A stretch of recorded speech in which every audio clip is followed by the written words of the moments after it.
নমস্কার, আমি শান্তনু পাত্র। আপনারা এখন দেখছেন অ্যাম্বিশন স্টাডি। আমাদের আজকের আলোচনার বিষয়বস্তু, আমরা এখানে আমাদের আপকামিং যে এক্সাম আছে তার উপর বেশ করে খুব ইম্পর্ট্যান্ট কিছু জিকে নিয়ে এখানে আলোচনা করব। আপনারা অবশ্যই প্রথম থেকে শেষ পর্যন্ত ভিডিওটি দেখুন এবং যদি ভালো লেগে থাকে অবশ্যই লাইক, শেয়ার এবং কমেন্ট করুন। প্রথম প্রশ্ন কি আছে, নরসিংহম কমিটি কোন ক্ষেত্রে সংস্কারের জন্য রিপোর্ট দেয়? এটা খুব ইম্পর্ট্যান্ট কিন্তু। নরসিংহম কমিটি এই সুপারিশ ছিল ব্যাংকিং সেক্টরের ক্ষেত্রে, ঠিক আছে। ব্যাংকিং সেক্টরের ক্ষেত্রে নরসিংহম কমিটি রিপোর্ট দিয়েছিল। আর অশোক মেহতা কমিটি এটা কোন ক্ষেত্রে রিপোর্ট দিয়েছিল? আপনাকে নিচে কমেন্ট সেকশনে জানাতে হবে। দেশীয় প্রযুক্তিতে তৈরি ভারতের প্রথম হালকা যুদ্ধ বিমান কোনটি? এখানে যে অপশানগুলো ছিল তার মধ্যে কিন্তু অগ্নি অপশানটা ছিল। অগ্নি হবে না। অগ্নি এখন আমাদের ইন্ডিয়ার একমাত্র একটা ব্যালিস্টিক মিসাইল বলতে পারেন। অগ্নি 5ও রিসেন্টলি লঞ্চ করেছে। এটার উত্তর হবে তেজস, ঠিক আছে। দেশীয় প্রযুক্তিতে তৈরি ভারতের প্রথম হালকা যুদ্ধ বিমান হচ্ছে তেজস। মোটর গাড়ির ভিউ ফাউন্ডার, এটাতে কোন দর্পণ? এটা হচ্ছে উত্তল দর্পণ। আর আপনাকে যদি লেন্স বলা হয় তাহলে এটার অ্যান্সার কি হবে? এটা হবে অবতল লেন্স। মনে রাখবেন, যেটা দর্পণের কাজটা এবং লেন্সের কাজটা এটা কিন্তু পরস্পর বিপরীত, ঠিক আছে। অর্থাৎ আমি বলতে চাইছি, যেটার অ্যান্সার আপনার উত্তল দর্পণ হবে সেটার অ্যান্সার কিন্তু লেন্সের ক্ষেত্রে অবতল হয়ে যাবে, অর্থাৎ একদম বিপরীত হবে, ঠিক আছে। কবিপ্রিয়া উপাধি একে গ্রহণ করেছিল? গোপাল। এখানে কিন্তু কবিপ্রিয় বলিনি আমি, কবিপ্রিয়া বলা হয়েছে। কবিপ্রিয়কে সমুদ্রগুপ্ত, ঠিক আছে। কবিপ্রিয় বলা হতো, আর এখানে কবিপ্রিয়া হচ্ছে গোপাল, ঠিক আছে। সুন্দর প্রণালী কোন দুটি দেশকে পৃথক করেছে? এটাও খুব ইম্পর্টেন্ট প্রশ্ন। সাধারণত এই ধরনের আমরা এখানে যে প্রশ্নগুলো কালেকশন করেছি, সাধারণত এই প্রশ্নগুলো আপনারা অন্য কোথাও পাবেন না। অন্যান্য জায়গা থেকে এগুলো আমাদের কালেকশন করা। সুন্দর প্রণালী কোন দুটি দেশকে পৃথক করেছে? এটা হচ্ছে জাভা এবং সুমাত্রা। এই দুটো দেশকে কিন্তু এই সুন্দর প্রণালী দ্বারা এই দুটো দেশ পৃথক হয়েছে। CNN এর পুরো নাম কি? এর পুরো নাম হচ্ছে কেবল নিউজ নেটওয়ার্ক। আর একটা আছে PTI, এটাও খুব ইম্পর্টেন্ট। PTI এর ফুল ফর্ম কি? এটাও একটা সংবাদ সংস্থা, খুব ইম্পর্টেন্ট সংবাদ সংস্থা। এটার ফুল ফর্ম আপনাকে বলতে হবে। মৌলিক কর্তব্য সমূহ সংবিধানে কততম সংশোধনী দ্বারা যুক্ত করা হয়েছে? দুটো জিনিস আপনাকে সংবিধানের ক্ষেত্রে মনে রাখতে হবে। আমরা বলেছিলাম একটা হচ্ছে মৌলিক অধিকার, এটা খুব ইম্পর্টেন্ট। মৌলিক অধিকার কতগুলো ছিল? অ্যাট ফার্স্ট ছিল 7টা, এখন হচ্ছে 6টা। কোনটাকে বাদ দেওয়া হয়েছে? সম্পত্তির অধিকার। সম্পত্তির অধিকার এটাকে বাদ দেওয়া হয়েছে। এটা এখন কি জাতীয়? এটা হচ্ছে এখন আইনের অধিকার। কততম সংবিধান সংশোধনীর মাধ্যমে বাদ দেওয়া হয়েছে? 44তম সংবিধান সংশোধনীর মাধ্যমে এটা বাদ দেওয়া হয়েছে। আর এখানে বলা হয়েছে মৌলিক কর্তব্য আর মৌলিক অধিকারটা কোথা থেকে নেওয়া হয়েছে? এটা নেওয়া হয়েছে আমেরিকা যুক্তরাষ্ট্র, ঠিক আছে। এটা আমেরিকা যুক্তরাষ্ট্র থেকে নেওয়া হয়েছে। আর মৌলিক কর্তব্যটা কোথা থেকে নেওয়া হয়েছে? রাশিয়া। এটা হচ্ছে রাশিয়া থেকে নেওয়া হয়েছে। প্রথমে তো মৌলিক কর্তব্য আমাদের সংবিধানে ছিল না।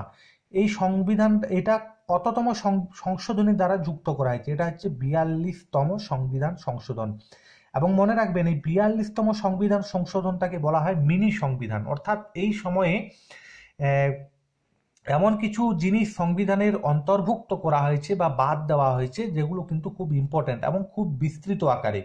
তাই এই 42তম সংবিধান সংশোধনটাকে মিনি সংবিধানও বলা হয়। ক্যারিবিয়ান দ্বীপপুঞ্জের বৃহত্তম দ্বীপ কোনটি? ক্যারিবিয়ান দ্বীপপুঞ্জের বৃহত্তম দ্বীপ হচ্ছে ত্রিনিদাদ। এটা হচ্ছে ক্যারিবিয়ান দ্বীপপুঞ্জের বৃহত্তম দ্বীপ। পানামা ক্যানেল কাদের যুক্ত করেছে? কোন দুটি মহাসাগরকে যুক্ত করেছে? একটা হচ্ছে প্রশান্ত মহাসাগর এবং একটা হচ্ছে আটলান্টিক মহাসাগর। এই দুটো মহাসাগরকে পানামা ক্যানেল যুক্ত করেছে। আর রিসেন্টলি আমাদের একটা প্রশ্ন এসেছিল, সুয়েজ খালটা কেন বিখ্যাত? না, এটা হচ্ছে মানুষের দ্বারা নির্মিত সব থেকে বড় খাল। মানুষের দ্বারা নির্মিত সব থেকে বড় খাল। আপনারা নিচে কমেন্ট সেকশনে জানান সুয়েজ খাল কাকে যুক্ত করেছে, ঠিক আছে। সুয়েজ খাল কাকে যুক্ত করেছে? ইসরায়েলের পার্লামেন্টের নাম কি? ইসরায়েলের পার্লামেন্টের নাম হচ্ছে নেসেট। আর ঠিক এটাকে সাজিয়ে লিখলে হয় সেনেট। সেনেট কার পার্লামেন্টের নাম? সেনেট হচ্ছে আমেরিকা যুক্তরাষ্ট্র, সেনেট বলা হয়। ঠিক আছে, আমেরিকা যুক্তরাষ্ট্রকে বলা হয় সেনেট।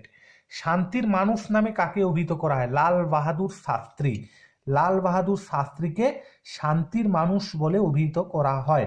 গান্ধী সাগর অভয়ারণ্য কোথায় অবস্থিত? এটা হচ্ছে মধ্যপ্রদেশে অবস্থিত। এখানে আপনাকে দুটো জিনিস মনে রাখতে হবে। একটা হচ্ছে গান্ধী সাগর, এটা খুব পপুলার নাম। এটা আগে কোথাকার রাজধানী ছিল? এটা ছিল গুজরাটের রাজধানী, ঠিক আছে, গুজরাটের রাজধানী ছিল গান্ধী সাগর। আর গান্ধী সাগর নামে একটা স্টেশন আছে, এটা কোথায় আছে? জয়পুর। এই দুটোকে কিন্তু গুলিয়ে ফেললে চলবে না। গান্ধী সাগর এটা অনেকগুলো নামে গান্ধী সাগর আছে।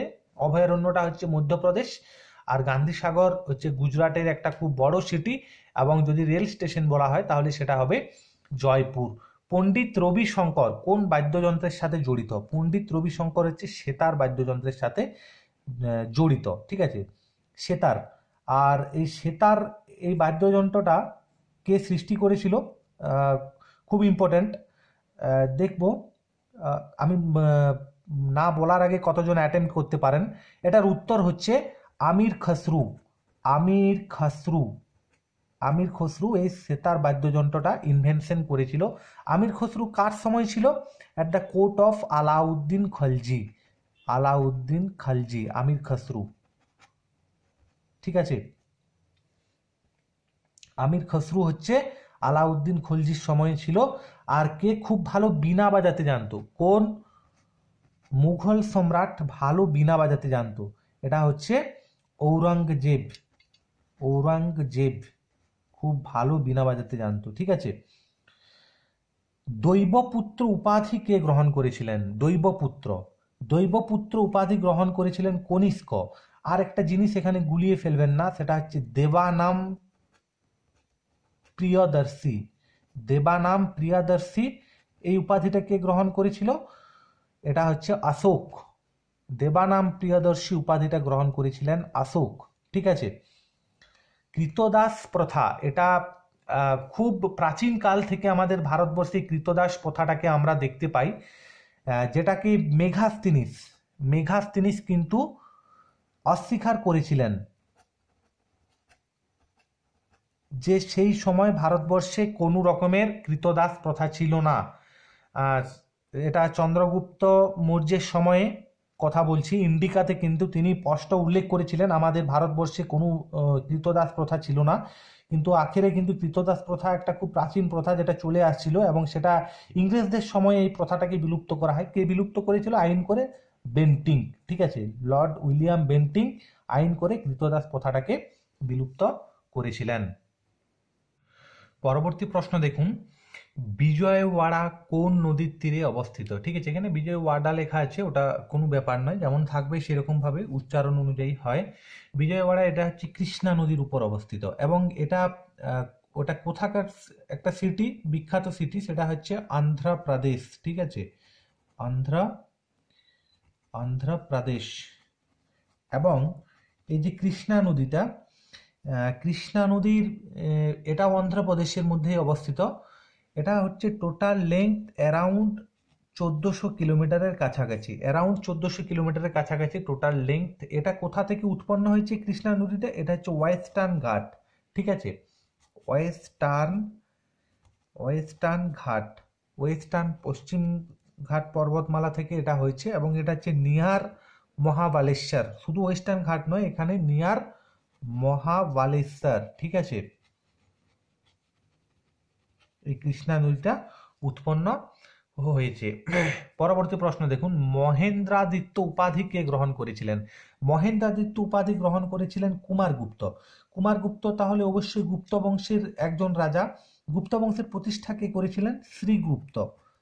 প্রতিষ্ঠা করেছিলেন শ্রীগুপ্ত, বা অনেকেই শ্রীগুপ্তকে ধরেন না, চন্দ্রগুপ্ত প্রথম চন্দ্রগুপ্তকে ধরা হয় প্রকৃত প্রতিষ্ঠা হিসাবে, কিন্তু অরিজিনালি করেছিলেন শ্রীগুপ্তই। এবং গুপ্ত বংশের শেষ সম্রাট কি? এটা খুব ইম্পর্টেন্ট। গুপ্ত বংশের শেষ সম্রাট হচ্ছে বিষ্ণুগুপ্ত।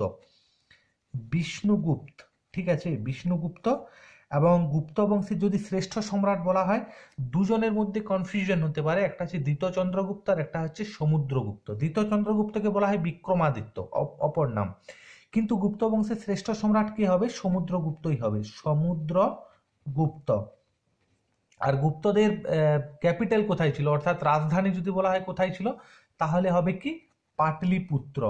পাটলিপুত্র খুব ইম্পর্ট্যান্ট, গুপ্তদের রাজধানী ছিল পাটলিপুত্র। আর মনে রাখবেন আমাদের ভারতবর্ষে যতগুলো ডাইনেস্টি এসেছে তার মধ্যে প্রথম যদি কাউকে বলা হয় সুবর্ণ যুগ, সেটা হচ্ছে গুপ্ত ডাইনেস্টি, হচ্ছে সুবর্ণ যুগ একটা।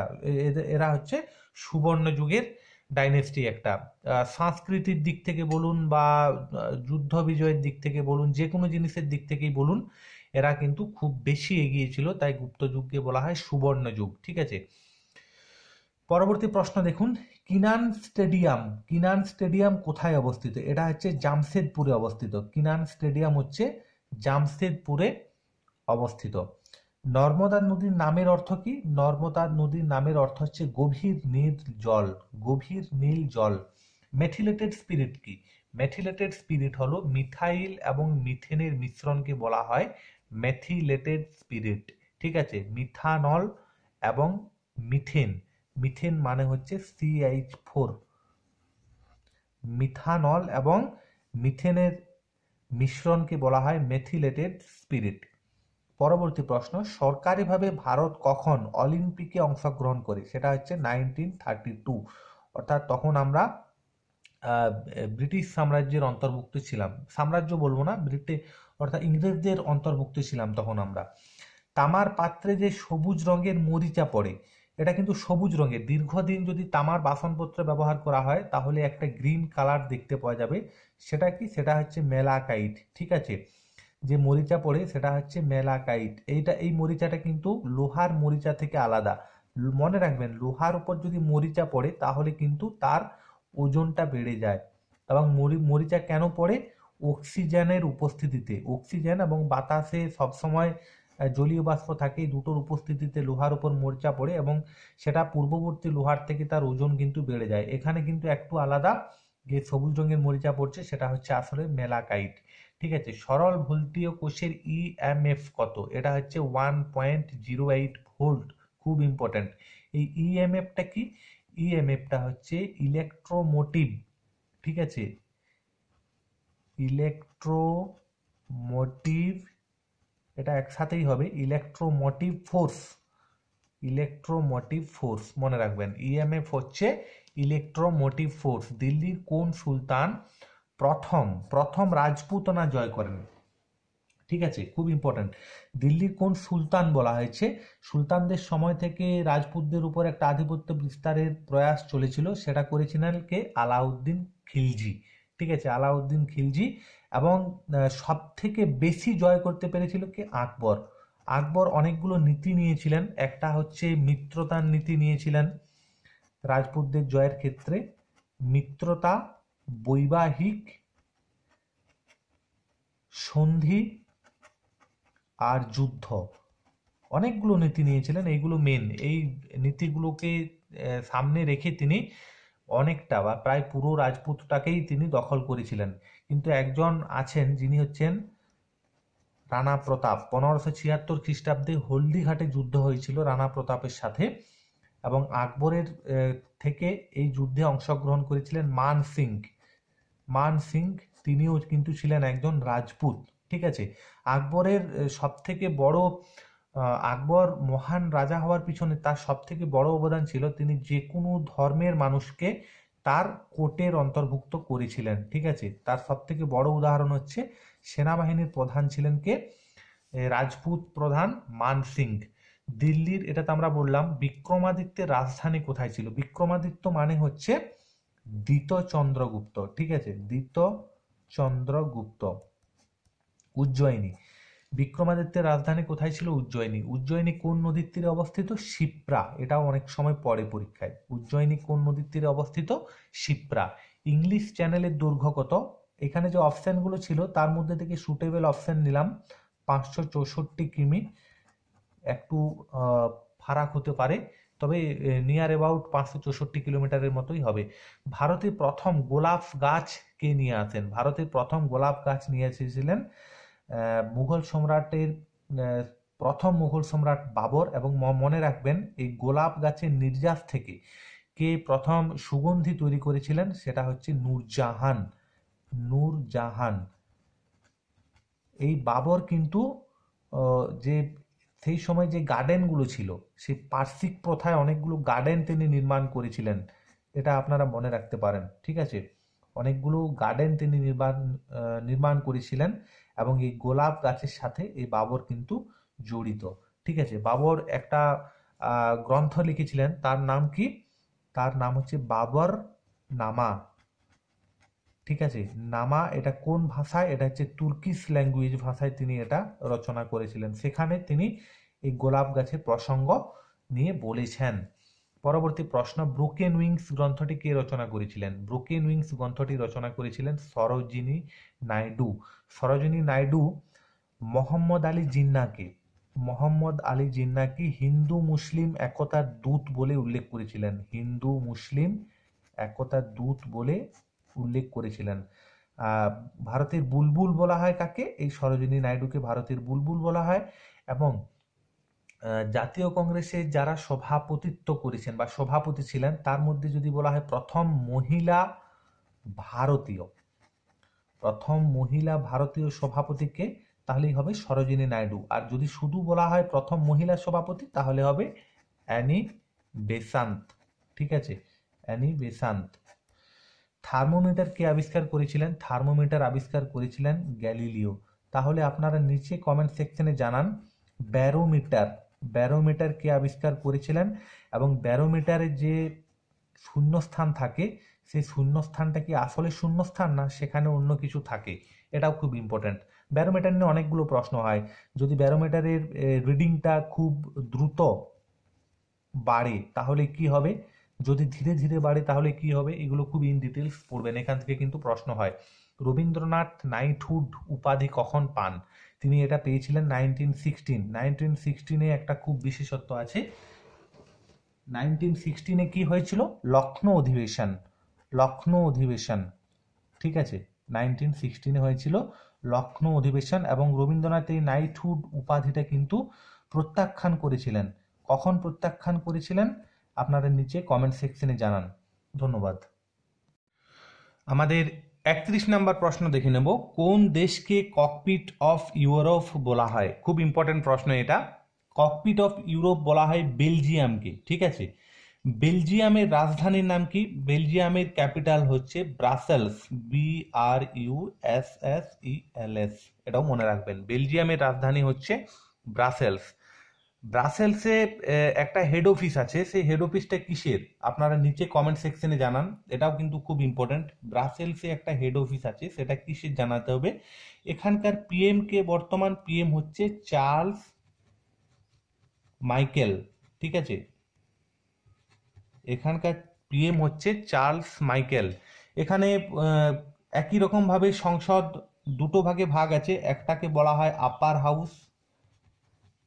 এই আপার হাউসটার নাম কি? আপার হাউসটার নাম হচ্ছে সিনেট। আপার হাউসের নাম হচ্ছে সিনেট। আর লোয়ার হাউসের নাম কি? আর লোয়ার হাউসের নাম হচ্ছে chamber of representation. Chamber of representation. Chamber of representation. ঠিক আছে, পরবর্তী প্রশ্ন, ঘানা দেশটি কি নামে পরিচিত? ঘানা দেশটি হচ্ছে শ্বেতাঙ্গদের কবরখানা। এই দেশটি শ্বেতাঙ্গদের কবরখানা নামে পরিচিত। এবং মনে রাখবেন, এই ঘানা দেশের পূর্ব নাম ছিল গোল্ড কোস্ট। সেই সময় সেটা ব্রিটিশ কলোনির অন্তর্ভুক্ত ছিল, ব্রিটিশ কলোনি। কাথিয়াবাড়ের সর্বোচ্চ শৃঙ্গের নাম কি? কাথিয়াবাড়ের সর্বোচ্চ শৃঙ্গের নাম গোরখনাথ। এটাও মনে রাখবেন, কাথিয়াবাড় সর্বোচ্চ শৃঙ্গের নাম হচ্ছে গোরখনাথ। লাব্রাডার স্রোত কোন সাগর থেকে উৎপত্তি হয়েছে? লাব্রাডার স্রোত এটা উৎপত্তি হয়েছে সুমেরু মহাসাগর থেকে। ঠিক আছে, লাব্রাডার স্রোত এটার উৎপত্তি হয়েছে সুমেরু মহাসাগর থেকে। পল্লব বংশের শেষ রাজাকে? পল্লব বংশের শেষ রাজা হচ্ছে অপরাজিত বর্মন। পল্লব বংশের শেষ রাজা হচ্ছে অপরাজিত বর্মন। খুব ইম্পর্ট্যান্ট পল্লব বংশটা। এটা কোথাকার বংশ? কাঞ্চি। ঠিক আছে, এটা হচ্ছে কাঞ্চি বংশ। আর পল্লব বংশ যেটা, সেটার যদি সময়কালটা আপনাকে জিজ্ঞাসা করা হয়, সেটা হচ্ছে 2য় শতাব্দী থেকে 9ম শতাব্দী পর্যন্ত। ঠিক আছে, এটা রাজত্ব করেছিল 2য় শতাব্দী থেকে 9ম শতাব্দী পর্যন্ত। পল্লব বংশের যদি প্রথম রাজা বলা হয় তাহলে কি হবে? এটা তো আমরা বললাম কাঞ্চির পল্লব বংশ, এবং এর প্রতিষ্ঠাতা বা প্রথম রাজা হচ্ছে সিংহ বিষ্ণু। এটাও মনে রাখবেন, খুব ইম্পর্ট্যান্ট, সিংহ বিষ্ণু। ঠিক আছে। এবং যদি শ্রেষ্ঠ রাজা বলা হয় তাহলে হবে প্রথম নরসিংহ বর্মন। প্রথম নরসিংহ বর্মন। মহাবলীপুরমের রথ মন্দির কারা নির্মাণ করেছিল? এই পল্লব বংশের রাজারা নির্মাণ করেছিল, এবং প্রথম নরসিংহ বর্মন তার সাথে কিন্তু জড়িত ছিলেন। আর পল্লবদের যেটা রাজধানী, পল্লবদের রাজধানীটা কোথায় সেটাও আপনাকে জেনে রাখা ভালো। আপনারা যদি জানেন তাহলে নিচে কমেন্ট সেকশনে জানান। এই নামগুলোর মধ্যেই লুকিয়ে আছে পল্লব বংশের যে রাজধানী সেটা। আমরা বলেই দিচ্ছি, এই কাঞ্চি আছে না, কাঞ্চিপুরম, শুধু কাঞ্চি নয়, এর সাথে পুরম লাগিয়ে দিন। কাঞ্চিপুরম হচ্ছে পল্লব বংশের রাজধানী। ঠিক আছে। আর একটা ইম্পর্টেন্ট রাজধানী আছে যেটা হচ্ছে মান্যক্ষেত। মান্যক্ষেতটা কাদের রাজধানী? এটা হচ্ছে তৃতীয় গোবিন্দ, শাসক হচ্ছে তৃতীয় গোবিন্দের রাজধানী হচ্ছে মান্যক্ষেত। উজ্জয়িনী দ্বিতীয় চন্দ্রগুপ্ত। সমুদ্রগুপ্তের রাজধানী কি? পাটলিপুত্র। গৌতমীপুত্র সাতকর্ণীর কি? পৈঠান। এগুলো সব ইম্পর্টেন্ট রাজধানী। কোথায় কোথায় কার রাজধানী, এগুলো সব ইম্পর্টেন্ট রাজধানী। আর যদি বলা হয় মুর্শিদাবাদ হচ্ছে নবাবদের রাজধানী, অর্থাৎ সিরাজউদ্দৌলা। নবাব সিরাজউদ্দৌলার রাজধানী হচ্ছে মুর্শিদাবাদ। নবদ্বীপ কার রাজধানী ছিল? নবদ্বীপ ছিল লক্ষণ সেনের আমলে, নবদ্বীপ ছিল রাজধানী। কনৌজ একটা খুব বিখ্যাত জায়গা। কনৌজ হচ্ছে হর্ষবর্ধনের রাজধানী। ঠিক আছে। চলুন পরবর্তী প্রশ্নে যাওয়া যাক। গোল্ড কোস্টের, এটা গোল্ডও বলতে পারেন আপনি, গোল্ড বা গোল্ড কোস্টের বর্তমান নাম কি? না ঘানা। গোল্ড কোস্টের বর্তমান নাম হচ্ছে Ghana. Story of my life গ্রন্থের লেখক কি? মোরারজি দেসাই। আরেকটা হয়, যদি এখানে দা লাগিয়ে দেওয়া হয়, এটার আগে the story of my life, এই গ্রন্থের লেখককে। আরেকটা হয় হেলেন কেলার। দুটোই জেনে রাখুন। স্টোরি অফ মাই লাইফ হচ্ছে Morarji Desai, the story of my life হচ্ছে হেলেন কেলার। অভোলজি কি সংক্রান্ত গবেষণা? অভোলজি হচ্ছে পাখিদের ডিম সংক্রান্ত গবেষণা। এটা থেকে কিন্তু একটা প্রশ্ন আসবেই, কি সংক্রান্ত গবেষণা, খুব ইম্পর্টেন্ট। আপনারা যতগুলো পারবেন করে রাখুন, কি সংক্রান্ত গবেষণা। কোনো ক্ষেপণাস্ত্রের গতিপথ কেমন হয়? কোনো ক্ষেপণাস্ত্রের গতিপথটা হচ্ছে উপবৃত্তাকার। ঠিক আছে। কোনো ক্ষেপণাস্ত্রের গতিপথটা হচ্ছে এইরকম, উপবৃত্তাকার। ডেয়ারি অফ নর্দার্ন ইউরোপ কাকে বলা হয়? এটা বলা হয় ডেনমার্ককে। ডেয়ারি অফ নর্দার্ন ইউরোপ বলা হয় ডেনমার্ককে। ঠিক আছে। পরবর্তী প্রশ্ন দেখুন। মালদ্বীপের পার্লামেন্টের নাম কি? মালদ্বীপের পার্লামেন্টের নাম হচ্ছে মজলিস। মালদ্বীপের পার্লামেন্টের নাম হচ্ছে মজলিস। রানা প্রতাপের মৃত্যু কখন হয়? হচ্ছে 1597। রানা প্রতাপের মৃত্যু হচ্ছে 1597। রানা প্রতাপের সাথে তিনি কোন বংশ ছিলেন, কোন রাজপুত বংশ? তিনি হচ্ছে সিসোদিয়া রাজপুত বংশের থেকে তিনি বিলংস করতেন। এবং রানা প্রতাপের সাথে 1576 খ্রিস্টাব্দে বিখ্যাত হলদিঘাটি যুদ্ধ হয়েছিল। হলদিঘাটি যুদ্ধ আকবরের সাথে হয়েছিল রানা প্রতাপের। ঠিক আছে। তিনি কখনোই বশ্যতা স্বীকার করেননি আকবরের, কিন্তু তার পুত্র এসে আকবরের বশ্যতা স্বীকার করেছিল। ইন্ডিয়া ডিভাইডেড কার রচনা? ইন্ডিয়া ডিভাইডেড হচ্ছে রাজেন্দ্র প্রসাদের রচনা। ভারতের প্রথম রাষ্ট্রপতি হচ্ছে রাজেন্দ্র প্রসাদ, যিনি পরপর দ্বিতীয়বার নির্বাচিত হয়েছিলেন রাষ্ট্রপতি পদে। এবং যে সংবিধান রচনা করা হয়েছিল, তার যে অধিবেশন, যে গণপরিষদের যে অধিবেশন হয়েছিল, ফার্স্ট অধিবেশন আমরা বলেছিলাম 9 ডিসেম্বর 1946, এটাতে হয়েছিল সচ্চিদানন্দ সিনহা। আর তার পরবর্তী যেটা হয়েছিল 11 ডিসেম্বর, এটাতে স্থায়ী সভাপতি নির্বাচিত হয়েছিলেন এই রাজেন্দ্র প্রসাদ। ঠিক আছে। সর্বাপেক্ষা তড়িৎ সুপরিবাহী ধাতু কি? না সিলভার। কিন্তু সিলভারকে কেন আমরা ব্যবহার করি না?